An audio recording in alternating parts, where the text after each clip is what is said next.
2023 seems to be the year of raunchy comedies again, and here we have another raunchy comedy, Joyride, which is now available to check out on VOD, and it's only been a month since its theater release. How did I feel about Joyride? Well, stick around and let's discuss it.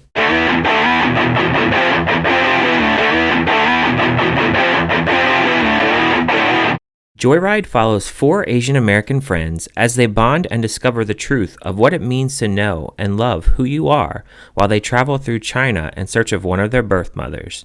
The film stars Ashley Park, Sherry Cola, Stephanie Sue, and Sabrina Wu, and many others, and was directed by Adele Lim, and this is her directorial debut, and she was a writer of Raya and the Last Dragon, and also Crazy Rich Asian. So I elected to wait to watch Joyride. I wanted to see some of the reviews that came in for this film, mainly because the trailers didn't really impress me for this film, and I didn't think that the comedy would really land for me. I saw some clips, and I was like, yeah, I guess I'll just wait for this to come to VOD, which is what I did in this situation. So this story, it tells a tale of two girls. You have Audrey, who is an overachiever and a lawyer, and she has two white parents and she's adopted.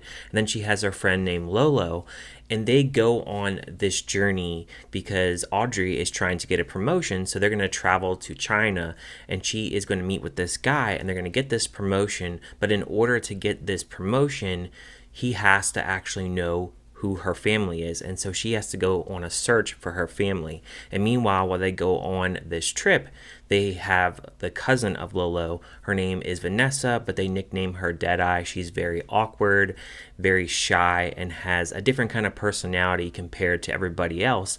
And also, while they go on this trip too, they meet up with an old college roommate named Kat. She is a horn dog. She's engaged to her co-star, and she's an actor as well.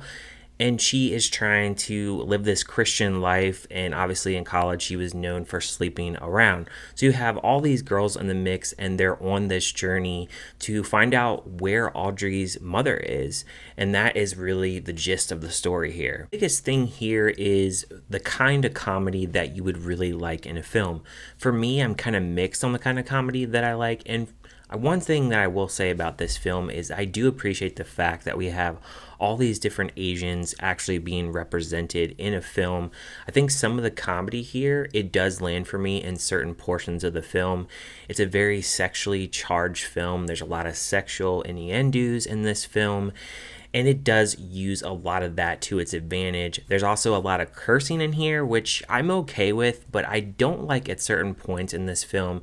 I feel like there are points where they're just shoving in a curse word, and I think to me, when you have to do that, I think that's really horrible writing. So I think the writing here could be a lot better. I don't think you have to have every other word be an F-bomb, and I feel like they do push that envelope. And of course, in this film, there is some partial nudity as well, and they really push the boundary of sexual kinds of things in this film, and that's mainly because the characters are written in a sexual manner as well to describe how sexual this film actually gets.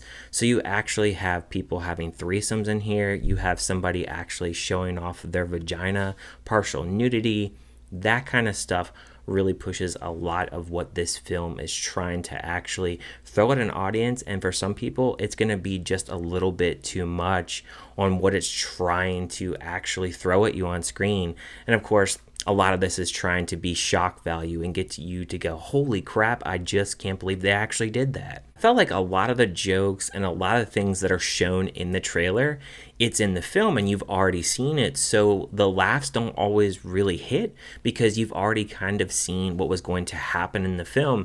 And I feel like with this being a short film, which is great because it doesn't really take up too much of your time, a lot of the stuff in the trailer is already there for you to already see what the story is going to go. And I felt like a lot of the more funnier beats of the film, it was already shown in the trailer. So when it hits, it just doesn't really land as much. So I think in this film, it's a very big mix because I think on one hand, it does have that humor that surprises you, and it does give that raunchy humor, sexual humor. So if you're really into that, I think that you'll really enjoy this film. But I also felt like I was really surprised by this film in a way because it did have some heart, and a lot of the heartfelt moments are more so in the last 30 minutes of the film, which I did appreciate. And I think overall, even though it's a simple plot, I do think there are times where it does land on some of the dialogue. Some of the dialogue can be kind of funky at times.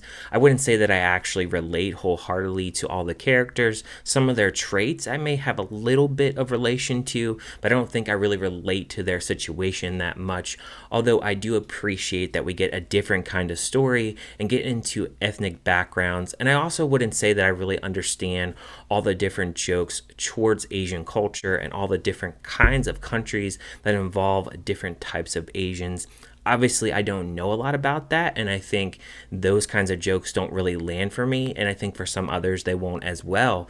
But I think overall, as how this film is, it's a little bit too predictable for me. I think it's an okay watch, a one-time watch at best, but I don't really think it really is anything other than that. So as far as a score as to what I would give Joyride, I would give it a 2.5 out of 5. I think it's definitely worth a stream. I'm glad that I didn't check it out in theaters. This is not a film that I really would pay top dollar to check out, but I do appreciate that we get something a little bit different as far as like ethnic backgrounds here, and a little bit different kind of story. I think also what kind of ruined it for me too is the fact that they are supposedly traveling to China, and they shot this film all in Vancouver. So that took away a little bit from the authenticity of the fact that they're in China, because obviously I knew that they were not, but I do feel like in certain points they try to put in that Chinese culture into the film, but not enough of it, I would say, at points. I think that there should have been a little bit more of that Chinese culture, but let me know down in the comments, what did you guys think about this film? Did you like it? Did you hate it? Did you just think it was kind of meh?